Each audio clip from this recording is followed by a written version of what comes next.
I'm Alexander Heffner, your host on The Open Mind. I'm delighted to welcome to today's broadcast Rachel Bitcofer, the professor, the doctor, the senior advisor to the Lincoln Project and the election whisperer herself, whose negative partisanship model was vindicated not only in 2018, but of course again in 2020. Welcome, Rachel. Well, thanks for having me. It's great to be here. It's good to discuss these matters, but let's just acknowledge that what this country has experienced in these last weeks is unprecedented. An act of sedition, an insurrection. And I think that all those people who existed in a vacuum and thought, Trump's tweets were just independent from reality and what it could foment, shame on those people. Those people don't understand the repercussions of their inaction. I just wanted to give you a chance to reflect on these evolving events. I mean, of course, right? And when we're time bound to, at some point you have to record a podcast, and we happen to be recording ours while the Capitol building's under siege, under Trump's directions. And for once, it didn't come out under Twitter; it came out of him verbally in front of the crowd on Pennsylvania Avenue, where he told them to go down to the Capitol and go to the Capitol. And now they've broken in, and we've got our members of Congress who are sheltering in place throughout the building. The protesters entered without going through the metal detectors. So we, are all just praying for their safety. And this is going to be a nightmare that America, will watch together that could have been completely avoided. Right. I mean, and it's further evidence, Rachel, that the Republican Party is no more. It was hijacked by an authoritarian, an autocrat. And, I would even say what we've experienced is nothing short of domestic terrorism. And so one of the two major political parties had given, credit to all the elements of that domestic terrorism, but it never claimed ownership of it and had to see the effect of it until these recent weeks. Yeah, I mean, what we're seeing is definitely got elements of domestic terror, right? And we're talking about think about what their goal is, right? The goal is, and it's all based on utter fabrication, right? Donald Trump's claims about the election is that there was massive fraud. We're talking about hundreds of thousands of ballots in Pennsylvania and Michigan, especially. More narrow margins in Georgia and Arizona and Wisconsin, but especially in Michigan and Pennsylvania, we're talking about huge margins. And these are claims that they cannot utter in court because they would lose their law licenses. But in public, you can say whatever you want. And so they've created these big, atrocious claims. And it's easy for them to do because they actually laid the groundwork. That's the most terrible part about it, is that they actually laid the groundwork in advance to claim electoral fraud if they lost. And so they prohibited Michigan and Pennsylvania and Wisconsin from counting ballots that arrived there by mail before the election to create the red mirage, right? They wanted to create at least a time window in which Donald Trump appeared to be winning the race, and that was on election night. So by law, Pennsylvania, Michigan, and Wisconsin could not open the mail ballots, which everyone knew would be disproportionately in favor of Biden. And at midnight, they were finally able to crack those ballots open. So when you listen to these Trump supporters, a lot of them will say, well, I just don't understand.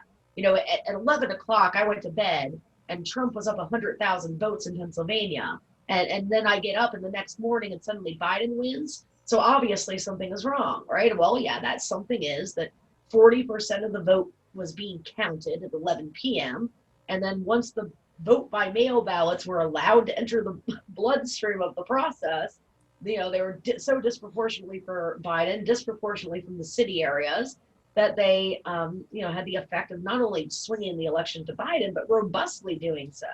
And so, you'll hear Ted Cruz or, Senator Langford say, well, I have to do this because my voters, they are committed to this idea that there's fraud. Well, they're committed to an idea that there's fraud because the president created that down in their mind, right? There's not It's not because there's fraud that they believe there's fraud. It's because the president made them believe that there's fraud, right? There's nothing more disingenuous than trying to just, disenfranchise 83 million voters and then pretending that that process is actually the sage, ethical, protection of voting rights at the same time. It's not only seditious, it's nauseating. A bright spot is John Fetterman. We both have a great deal of affection and admiration for John Fetterman, the Lieutenant Governor of Pennsylvania, the former mayor of Braddock. We hosted him several years ago. We were doing a series of interviews with small town Rust Belt mayors. It's not just the domestic terrorism, it is the kind of political assassination of reality.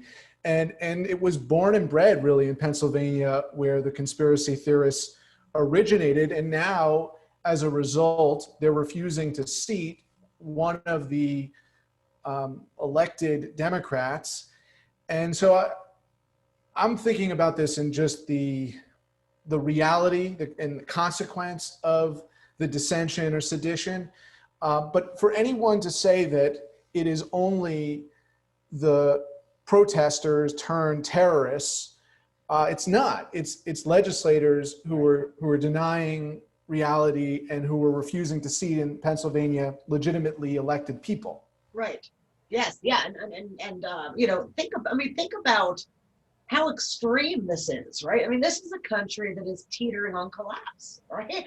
We are already looking at institutions that could no longer function, and a system of government that can't create policy is not a very useful system of government. And we've had one of those for quite a long time now, about a decade. We've had a system of government that can't create policy, at least along the negative or the normal policy making channels at the federal level anyway. We got Obamacare made, which was almost completely along the regular policy making channels. But at the end, when the Republicans finally gave out the charade of pretending to cooperate, Democrats had to turn to special techniques and maneuvers to get that legislation through. When we look at the Republican tax overhaul that they did in 2017, that did not pass through regular order at all either. They used special tweaks to the tax code rather than new clean legislation to do that. We are a country that's been, basically paralyzed legislatively for about a decade. But now what we're talking about is full-on institutional collapse, right? And a party that's pushing for it. I mean, Mitch McConnell, when we think about his floor speech today, and aside from his, never-ending tendency to do the both side false equivalence, which he always has to mar whatever moment he's engaged in by doing. But if you just put that aside and you think about, here's a man who obviously at some point over the weekend looked at his grandchildren or pictures of his grandchildren on his desk, and he had to make a decision. Think about from his perspective, he's coming from one of the richest families in Kentucky with his wife's, dynasty to consider. And he's looking at his grandchildren who would not be adversely affected, at least not right away, by a movement to a one-party state. And he had a decision to make. Should I allow the U.S. to move towards an authoritarian dictatorship?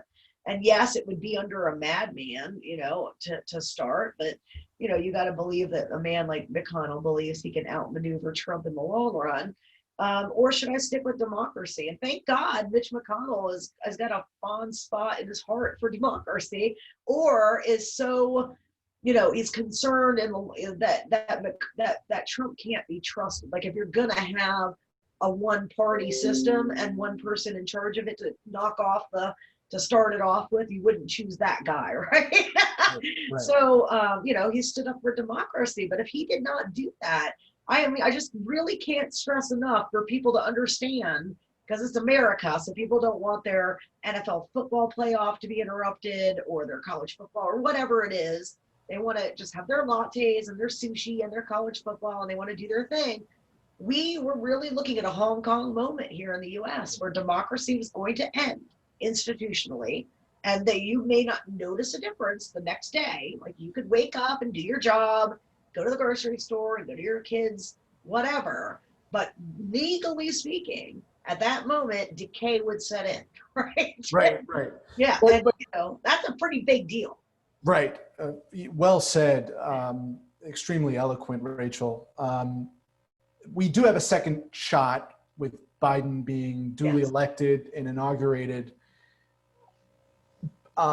You were arguing for many months that Senate Democrats around the country who were challenging incumbents or running against largely Republican and Trump loyalists should have been using the Ossoff and Warnock playbook in Georgia, which was relief, monetary assistance amid the pandemic, and I see you taking a big sigh there because you should get credit for really being one of the first people to express the Georgia playbook. Monetary support amid the pandemic for families, and democracy, and standing up for these democratic values which are under attack now.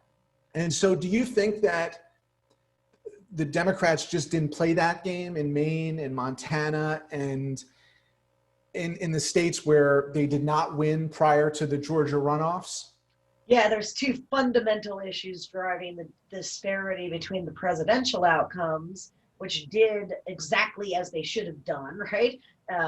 Really robust victories for Joe Biden in the Midwest, plus some realigning states. And, frankly, I thought Arizona had enough juice for sure to flip, and I was always really bullish on it. And I looked at Georgia and said, maybe, but, and I had told, Lauren Wall Grau, who runs Fair Fight, when I first released the very first rankings for president, which was 16 months ago, now 17 months, I guess, why I had not rated Georgia initially as a toss-up. It was a lean Republican state. I said, listen, I believe Georgia's a toss-up, 100%. The problem is getting the party to understand that and investing the resources into the state.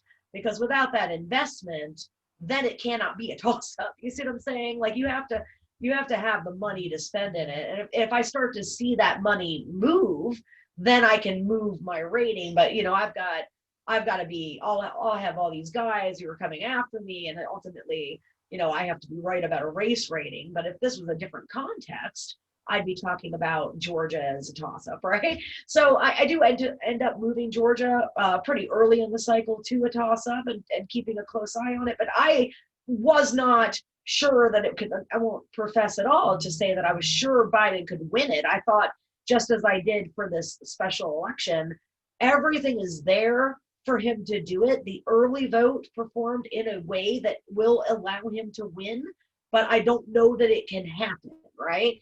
And then as I was watching election day voting in November for Georgia, I didn't see those big lines appear. And at first I was like, oh gosh, that's not good. I don't know that they can flip Georgia without these big lines. So it was really nice yesterday because I had told Morning Joe's panel, I believe, hey, we don't even need to see big lines and it could still flip because that's what happened in November. So if we don't see like really big lines in Metro Atlanta, don't freak out, because we saw that in November and Biden still carried the state, right? But yeah, I mean, as you point out, I was definitely one of the very first people to see the Georgia model, and what that really is a modernized campaign approach for Democrats. And that modernized campaign approach is really just what Republicans have been doing all this time to elect their candidates. Run two candidates that are, they fit the district, of course, but they fit the state or the district, but they are running as their own party's candidates. They're not embarrassed to be, a Democrat or a liberal. They're running towards their party, not from it, in other words. And, really, in terms of the campaign strategy, you want to be running a nationalized, stakes-framed message, which tells voters this race that you're not so into, because most voters really only care about the presidential election. But the people in the electorate anyway that are going to make you or break you in a race like a Georgia runoff aren't you and me, right? They're those floater voters out there, and they may not even know who the senator is from the state, right? So the message for them, you have to convince them this thing that they don't really know much about, they don't care much about, is very important. And the way to do it, generally speaking, isn't policy, because if it was, they would be like you and me, right? They would already care about politics at a heightened level. So GOP for years has done it as in like, okay, control matters because they'll come and take your guns away, and this seat will give us control, or this seat protects control, even if it doesn't really. In the case of Georgia, it was very true and direct that it would give you control. And so with Stacey and Beto O'Rourke, when they both emerged in 2018, I said this in my first write-up, which people can see on the internet. I said, as I am talking about this theory, people should know I'm talking about it, but two candidates have just coincidentally emerged into the world that are running it, and that is Beto O'Rourke in Texas and Stacey Abrams in Georgia. So the thing that I'm talking about, they are doing, and it has been wonderful to see Stacey vindicated. Stacey has been adamant about two things. This is how you win in competitive elections. Now, she would say in the South, I would say anywhere in any competitive election, Wisconsin, Colorado, Arizona, Georgia, run into being a Democrat, not from it. Become affirmative about why it's important for Democrats to hold office, why Democratic policies are better. Come after the GOP's record on economics. It's dismal, right? Those are things that are super important to winning a bigger swath of the white electorate, which is really what we're fighting for overall. But it's also important because, if you don't do those things, if you're not doing those things and doing them broadly speaking, then the GOP is going to come in and they're going to define your coalition for you.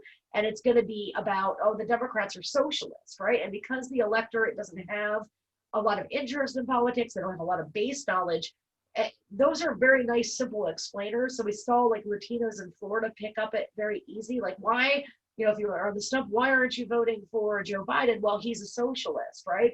They don't need a lot of information. So if you don't fill in something positive for Latino voters in South Florida, they're going to get it from the Republican Party, and it's not going to be accurate. It's not going to be fair, but it's going to be something.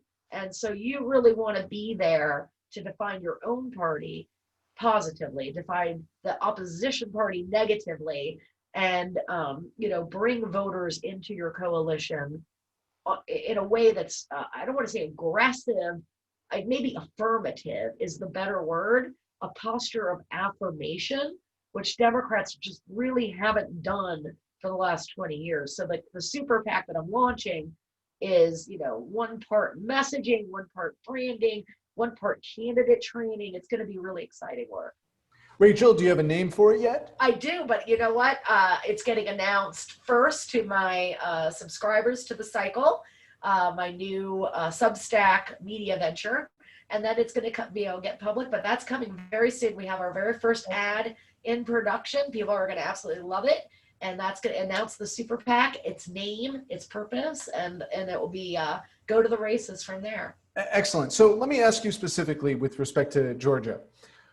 Was it an equal combination of galvanizing Black and Hispanic voters that won the runoffs?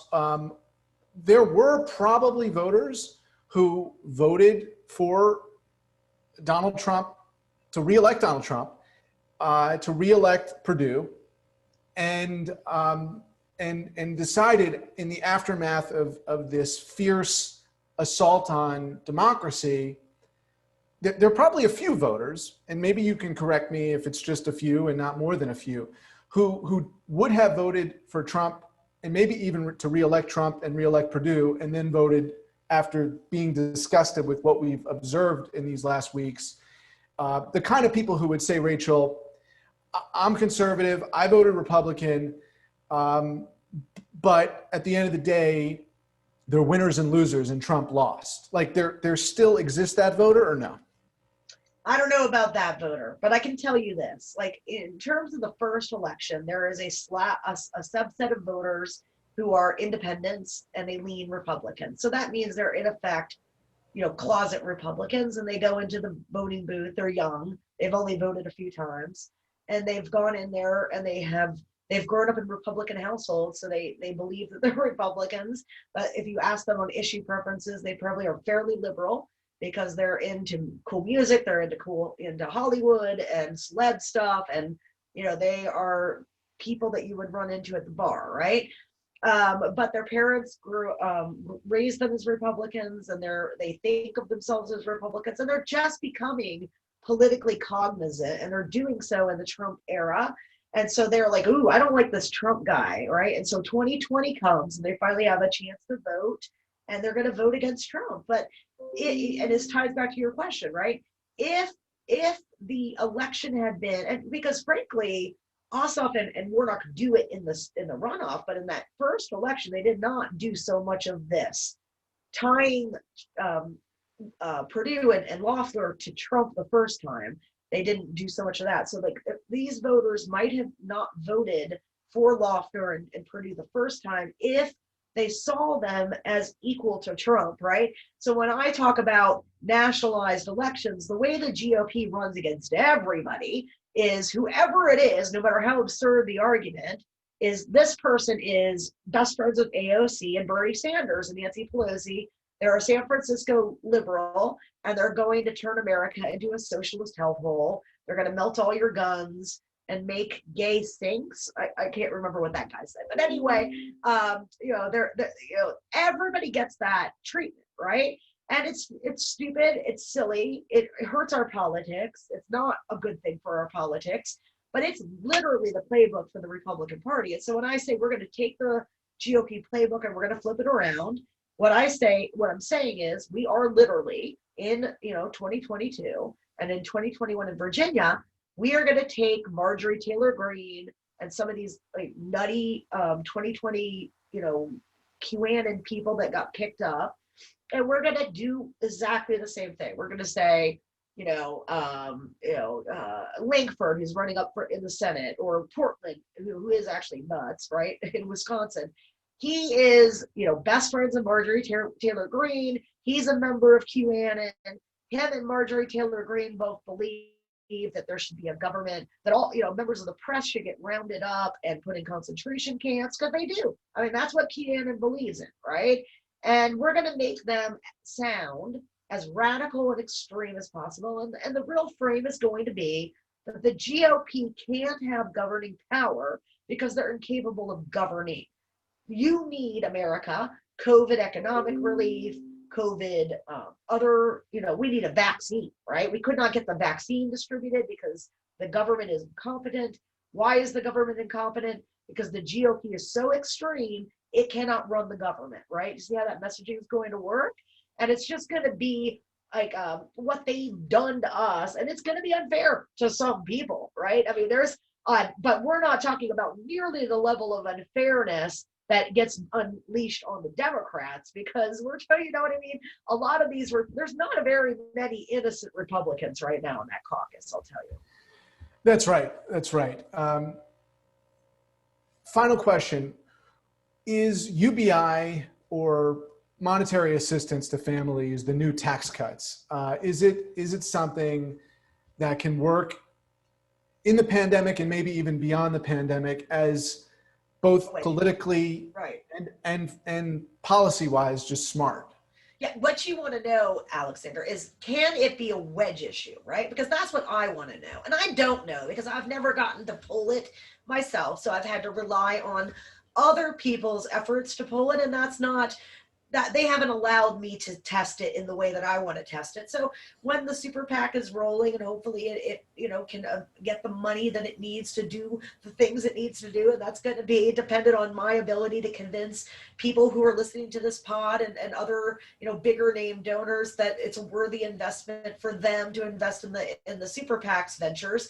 Because one of the things that I would like to do is test that issue as a capability of a wedge issue. Can I use UBI not only as in a positive way as something that I can push Democrats to do, but can I push them to do it because I can actually show them, look, not only can we do this public policy that's going to help and improve the lives of millions of Americans, I can also help you get reelected more and elect more Democrats using this issue.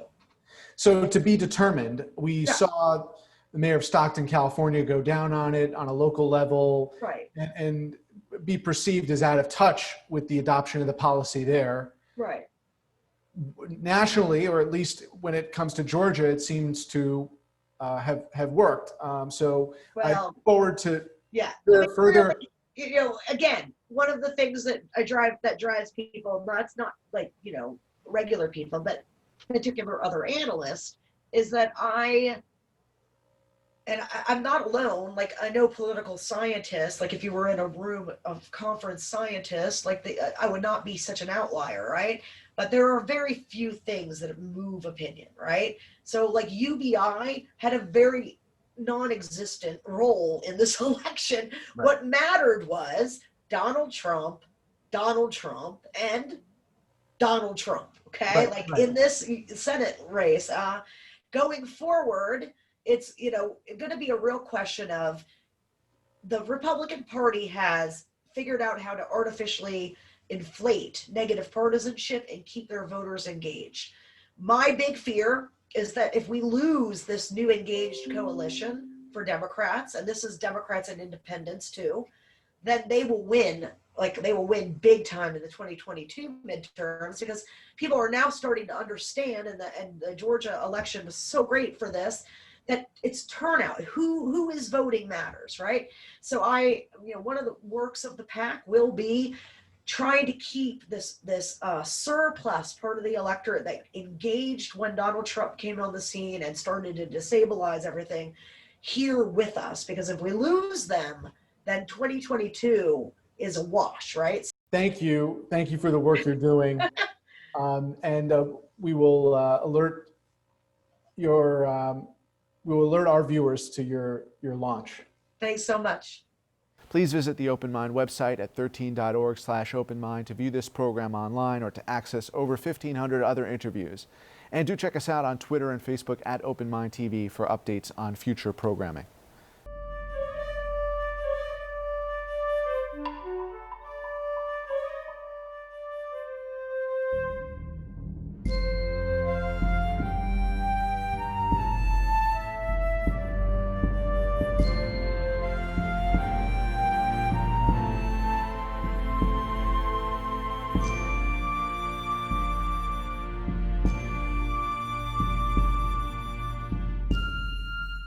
Continuing production of The Open Mind has been made possible by grants from Ann Olnick, Joan Gans Cooney, Lawrence B. Benenson, the Engelson Family Foundation, Alfred P. Sloan Foundation, the John S. and James L. Knight Foundation, William and Flora Hewlett Foundation, Joanne and Kenneth Wellner Foundation, and from the corporate community, Mutual of America.